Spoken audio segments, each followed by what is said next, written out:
Hi hello friends, welcome back to media talks. நான் உங்கள் மௌனிகா.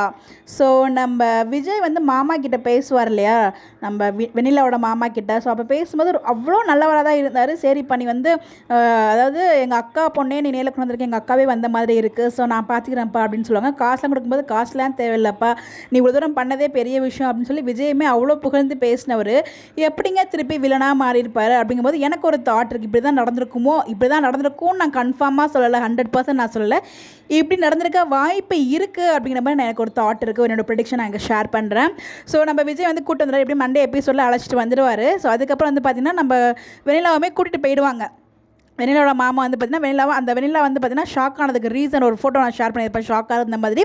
அதுக்கான ரீசன் வந்து பார்த்திங்கன்னா அவங்க மாமாவை பார்த்து தான் ஷாக் ஆகிருப்பாங்கன்னு நினைக்கிறேன். பிகாஸ் அதே காஸ்டியூமில் தான் வந்து பார்த்திங்கன்னா பசுபதி வீட்லேயுமே வந்து இருக்காங்க நம்ம வெண்ணிலா. அப்படிங்கிறப்போ ஷாக்காக இருப்பாங்களே, அந்த ஒரு காஸ்டியூம்லேயே அவங்க மாமா வந்து விஜய் வீட்டுக்கு வந்து வெண்ணிலாவை அழைச்சிட்டு போயிடறாங்க. ஸோ நல்லபடியாக தான் அழைச்சிட்டு போகிறாங்க. அதுக்கப்புறம் இவங்க போகிற வழியில் பாதியிலே வந்து பார்த்திங்க ஃபஸ்ட்டு அரகண்டாக போக மாட்டேதாவது சொல்லலாம். வெண்ணிலா வந்து ஏதாச்சும் அடம் பிடிச்சிருப்பாங்க, அதெல்லாம் தாண்டி அவங்க மாமா கூப்பிட்டு போயிடுவாங்களா இருக்கும்.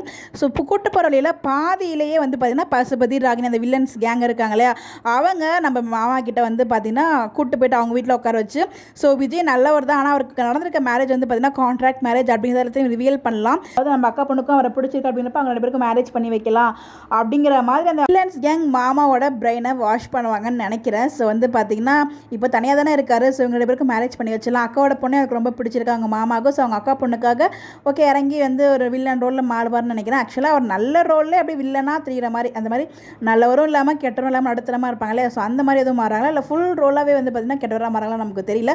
ஆனால் அவர் அவ்வளோ பாசிட்டிவாக காமிச்சிருந்தாங்க விஜய் வந்து அவரை மீட் பண்ணும்போது. பட் அதுக்கப்புறம் வந்து அவங்க அக்கா பொண்ணுக்காக விஜய் கல்யாணம் பண்ணி வைக்கலாம், பிகாஸ் அவர் இப்போ தனியாக தானே இருக்காரு அப்படிங்கிற ஒரு தாட்டுக்கு போனாலும் போகிறதுக்கு வாய்ப்பு இருக்குது. ஸோ அதுக்கப்புறம் ப்ரெஸ் மீட் அது இதுன்னு சொல்கிறாங்க. பட் எந்தளவுக்கு நமக்கு தெரியல. பட் இன்கேஸ் ப்ரெஸ் மீட் இருந்தாலும் கண்டிப்பாக விஜய் கூட காவேரி இருக்கணும், இது நமக்கு எந்த பிரச்சனையுமே இல்லை. பார்ப்போம் இதில் நடக்க போகுது அப்படின்னு சொல்லி. இதுக்கு நடுவில் காவேரி அதே காஸ்டியூமில் பசுபதியும் மீட் பண்ணுறாங்க.